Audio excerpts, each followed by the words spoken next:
ሰላም ውድና የተከበራችሁ የወርቅ ዩቲዩብ ተከታታዮች እንዴት ናችሁ? ደህና ናችሁ? እኔ ያለው እግዚአብሔር ይመስገን ደህና ነኝ። እናንተ እንዴት ናችሁ? ስራ፣ ጤና ሁሉ ሰላም? ከኔ ጋር ሁሉ ሰላም። ስለመጣችሁ ስለምታበረታቱ በጣም አመሰግናለሁ። በየላችሁበት ሰላማችሁ ብዙ ይበል። ፈጣሪ ጠብቃችሁ። ለሰው ልጅ ጤና ነው እና የሚያስፈልገው ከምንም በላይ ጤና ይስጣችሁ እላለሁኝ። አሁንም ሀሳብ አስተያየታችሁ አይለኝ። ላይክ፣ ሼር፣ ሰብስክራይብ በማድረግ ያበረታቱኝ ይላለሁኝ። ዛሬም ከመጋረጃ ጀርባ ተከስቻለሁኝ። ወይል ዛሬ በተለየ ሀሳብ ነው የመጣ ነው። መጀመሪያ ወደ ርዕሰ ዜናችን እንገባለን። ሰላም ጤና ይስጥልኝ። እኔ የቅመሞች የፖለቲካ ፓርቲ መስራችና አስተዳዳሪ ወርቄ ነኝ። አርዕስተ ዜና። ዛሬ ቅመሟ እንዴት ዋለች? የተለመደ ጥያቄያችን ነው። ቅመሞች እንዴት ዋላችሁ? ራሳችሁን ጠይቁ። ቅመሞች መፈክራችን እንደተለመደው 75% ለራሳችን ቅመም እንሆን፣ 25% ለአንዳንድ ነገር ለጥቃቅን ነገር ቅመም እንሆን ይላል። በዚህ መፈክር ዙሪያ ከአንድም ሁለት ተቃውሞ እየመጣ ነው።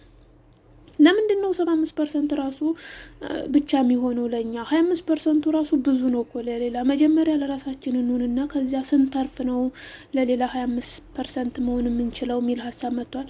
ግን ይህንንም ተግባራዊ አናደርገውም። አሁን 75% ለራሳችን ቅመም እንሆናለን? አንሆንም። በዚያ ምክንያት ነው። ያው ቀስ እያለን ስንሄድ ይስተካከላል። ወደፊት 100% ለራሳችን የምንሆንበት ይመጣል። ሀገራችንን ሰላም ያርግልን። ሁሉም ሰራተኛ ከሆነ ሀገር ሰላም ከሆነ 100% ለራሳችን ቅመም መሆን እንችላለን። ያው እስከዚያ ድረስ 75% ለራሳችን፣ 25ቷን ደግሞ ለቤተሰብ ለአንዳንድ ለጥቃቅን ነገር እንሆን እላለሁኝ።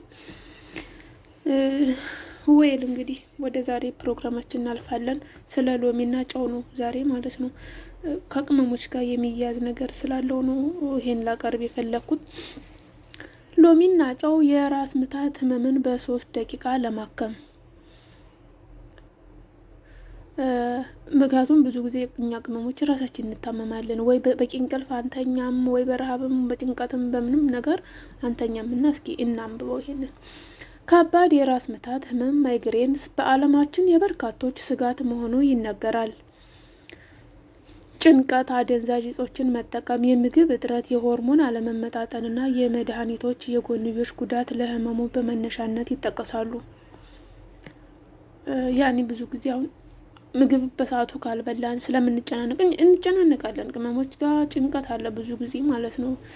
በዚያም የቤተሰብ ናፍቆትም በቤተሰብም በሆነ ነገርም በመዳምም ደሞዝ ባለመስጠትም በሆነ ነገር ስራ በመብዛትም ምናምን እንጨናነቃለን። ራሳችን አናጨናንቅ ውዶቼ።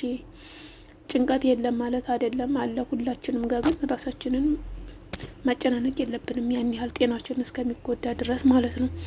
ወይል አእምሮአችን ውስጥ ከሚገኙ የተለያዩ የደም ስሮች መካከል ትልቅ የሚሉት ሲያብጡና ሲሰፉ ነው ህመሙ የሚከሰተው። የእነዚህ የደም ስሮች እብጠት በዙሪያቸው ከሚገኙ ነርቮች የተለያዩ ንጥረ ነገሮች እንዲለቁ ያደርጋል። በሌላ መልኩ ደግሞ እነዚህ የተመረቱ ንጥረ ነገሮች አእምሮአችንን ለህመም ያለውን ስሜት ከፍ ያደርጉታል። ከፍተኛ የሆነ በተደጋጋሚ የሚነሳ እና በመሃል እረፍት የሚሰጥ አይነት የራስ ምታት የመጀመሪያው የማይግሬን ምልክት ነው። ህመሙ ቀስ በቀስ የሚጨምር ሲሆን ከእንቅልፍ ስንነሳ ህመሙ የሚበረታ ከሆነ ግን ከፍተኛ የህመም ደረጃ ላይ መድረሱን ያመለክታል። ማይግሬን ከፍተኛ ደረጃ ላይ ሲደርስ በየቀኑ መድኃኒት መውሰድ ግድ ሊሆንብን ይችላል። ስለዚህ ከፍተኛ ደረጃ ላይ ሳይደርስ ራሳችንን እንጠብቅ። ህመሙ እዚህ ደረጃ ላይ ከመድረሱ በፊትም ሆነ የህመሙ ስሜት ለመቀነስ ግን የሚከተለውን አማራጭ መጠቀም በ3 ደቂቃ ውስጥ የላቀ መፍትሄ ያስገኛል ነው የሚለው የሄልዝ ላይፍ ላንድ ድረገጽ ዘገባው። ለዚህም የሚያስፈልጉት የተፈጨ ጨው፣ የሎሚ ጭማቂና የሎሚ ቅርፊት ናቸው ብሏል። ጨው ጭንቀትን በማስወገድ ደስታ እንዲሰማን የሚያደርገውን ሴሮቶኒን የተሰኘ ሆርሞን መመረትን ይጨምራል። ጭንቀት ለከባድ የራስ ምታት ህመም ማይግሬን መነሻ መሆኑን ተከትሎም አንዳንድ ሰዎች በአፋቸው ውስጥ ጨው መያዝን ከህመሙ ለመገላገል ይጠቀሙበታል። የ2 ሎሚ ጭማቂ የተፈጨ የሎሚ ቅርፊት ከ2 ማንኪያ ጨው ጋር ካደባለቅን በኋላ በቀዝቃዛ ስፍራ ማስቀመጥና ከዚያም ከተወሰነ ውሃ ጋር ቀላቅለን መጠጣት። ከህመሙ በ3 ደቂቃ ውስጥ ለማገገም ይረዳል ተብሏል። ምንም እንኳን ውህዱ መራራ ቢሆንም ህመሙ ከሚያደርሰው ጉዳት አይበልጥምና ይሞክሩ ይላል ድረገጹ።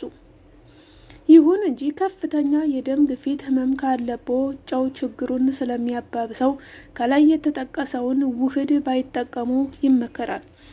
ስለዚህ የደም ግፊት ካለባችሁ ጨው በውሃውን መጠቀም የለባችሁ ማለት ነው። ህመማችሁ እንዲብስ ያደርጋል ይላል። ስላዳመጣችሁኝ አመሰግናለሁ። ከምንም በላይ ጤና ነውና፣ ግን ጤና ይስጣችሁ። አይመማችሁ፣ ማንንም አይመመው። ህመም ከባድ ነውና አይመማችሁ። ፈጣሪ ጤና ይስጣችሁ እላለሁኝ። ስላዳመጣችሁኝ በጣም አመሰግናለሁ። በያላችሁበት ሰላማችሁ ብዝት ይበልልኝ። ፈጣሪ ይጠብቃችሁ። መልካም ጊዜ ይሁንላችሁ። ክበሩልኝ።